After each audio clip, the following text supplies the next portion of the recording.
Olá, meus queridos e minhas queridas, muito boa noite. É um prazer poder me dirigir a todos vocês nesta sexta-feira, dia 12 de fevereiro, para uma pastoral. Eu vou pedir carinhosamente a sua gentileza de abrir a sua Bíblia ou de acompanhar-me na leitura que farei de Romanos capítulo 12, versículo 1, muito conhecido, que diz o seguinte: rogo-vos, pois, irmãos, pelas misericórdias de Deus, que apresenteis o vosso corpo por sacrifício vivo, santo e agradável a Deus, que é o vosso culto racional. Há tempos atrás, eu li um livro cujo título é o seguinte: Fazendo a Igreja Crescer. Ele foi escrito pelo pastor William Smith e também por Solano Portela, da editora Os Puritanos.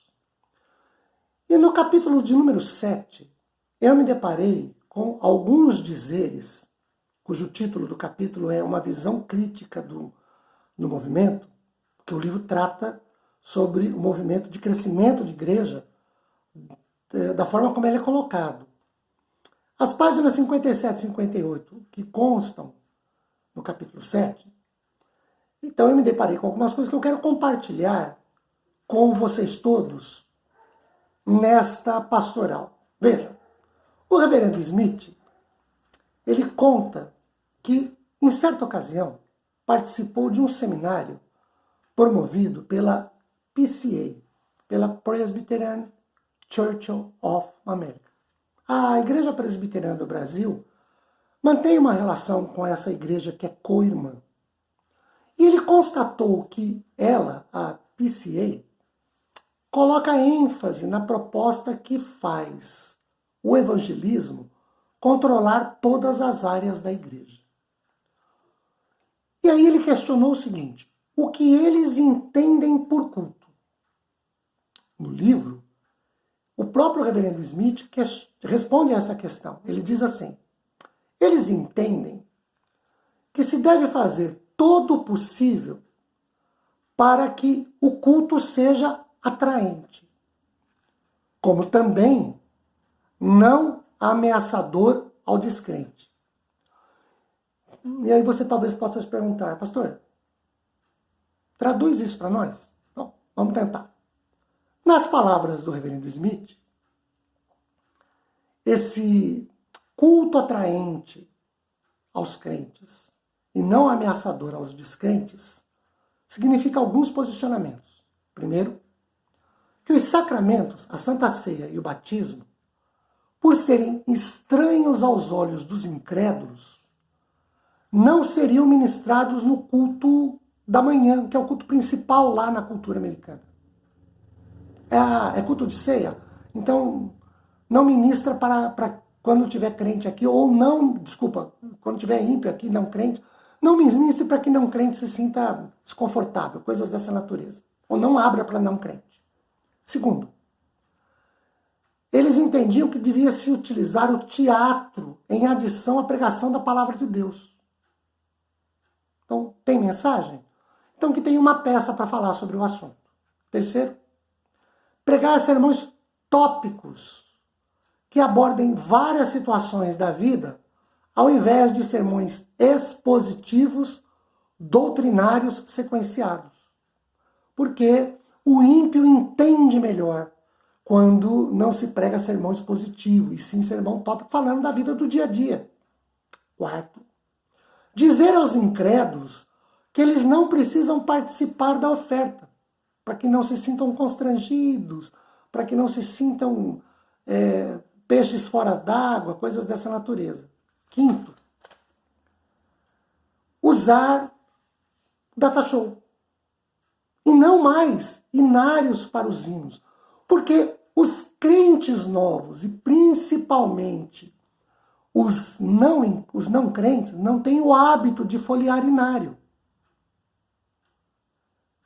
Isso é o que significa para PCA um culto que seja atraente para os crentes e não ameaçador para os descrentes. O que é que nós lemos aqui em Romanos 12:1, que nós devemos apresentar o nosso corpo em sacrifício vivo como culto a Deus, que seja um culto racional. Muito bem. O reverendo Smith conclui assim esse assunto. Eu sei que muitos de nós não achamos nada de errado em muitas dessas coisas. De fato, algumas delas têm lógica. De fato, ele continua, eu não conheço nenhuma passagem bíblica que requeira o uso de inários e que proíba o uso do data show. Também não. Ele continua. Eu, pessoalmente, não tenho nada contra os corinhos ou cânticos que têm sido compostos ultimamente, até acho alguns deles muito mais sentimentais que muitos hinos que cantamos desde o último século. Eu concordo. Existem arranjos dos nossos inários que, na minha opinião, respeitando sempre quem pensa diferente, podiam ser mais vibrantes, mais dinâmicos, mais objetivos. Eu acho alguns arranjos um tanto quanto ultrapassados. Mas continua o reverendo Smith. Jamais concordei que precisamos fazer um culto que não venha a ser uma ameaça aos incrédulos, ao invés de zelarmos pelo desejo de honrarmos a Deus. Certamente não há nada que agrade aos incrédulos, que os faça levantar do meio e exclamar, de fato Deus está no nosso meio. Certamente devemos ter a preocupação de alcançar os perdidos, mas nós não podemos aceitar a ideia de que essa preocupação nos faça negligenciar aqueles fatos do culto a Deus que Ele mesmo estabeleceu. Nós temos cultos hoje em que não se tem momento de confissão de pecados, porque como assim confessar pecado? Porque tem alguns que pensam que crente não peca, e tem outros que dizem que o incrédulo ou aquele não crente pode se sentir constrangido, ofendido, se nós pararmos o culto por uma oração de confissão. Como assim confissão? Pois é, algumas igrejas abandonaram isso. Outra coisa, não se trata o pecado como ele é, como pecado, mas dá-se outro nome, ou outros nomes, dão-se outros nomes. Uma falha, uma falta, um desvio momentâneo. Não, pecado é pecado.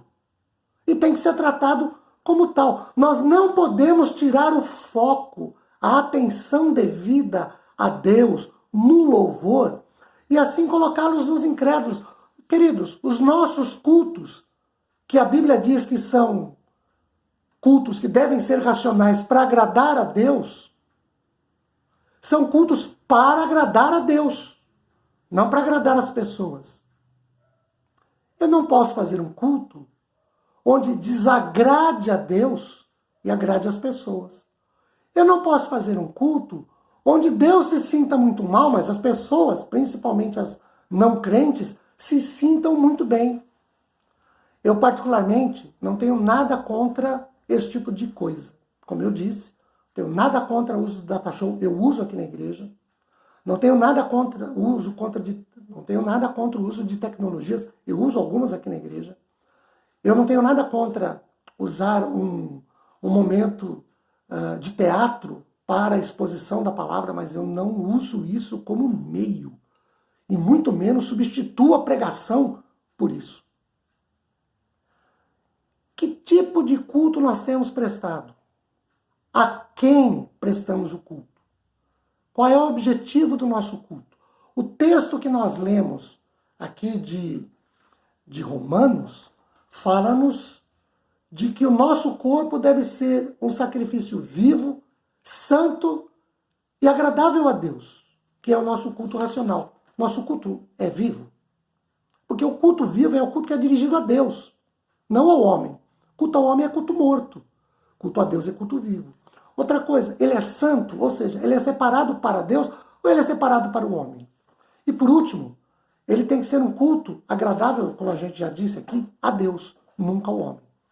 Repensemos o culto que prestamos, a quem prestamos, por que prestamos. E nos voltemos sempre para que prestemos um culto a Deus, objetivando só Ele. E tratemos o homem como o homem é. Culto cujo homem é o centro é um culto antropocêntrico. O nosso culto deve ser um culto cristocêntrico. Cristo é o centro, ele é a mensagem. Cristo é aquele que deve ser honrado, glorificado, exaltado. A Trindade, na pessoa de Deus Pai, por intermédio de Cristo, por intercessão do Santo Espírito de Deus. Esse é o culto que agrada ao Senhor. Pense sobre isso. Que Deus te abençoe, nos abençoe, console-nos, conforte-nos, dê-nos sua paz. Amém.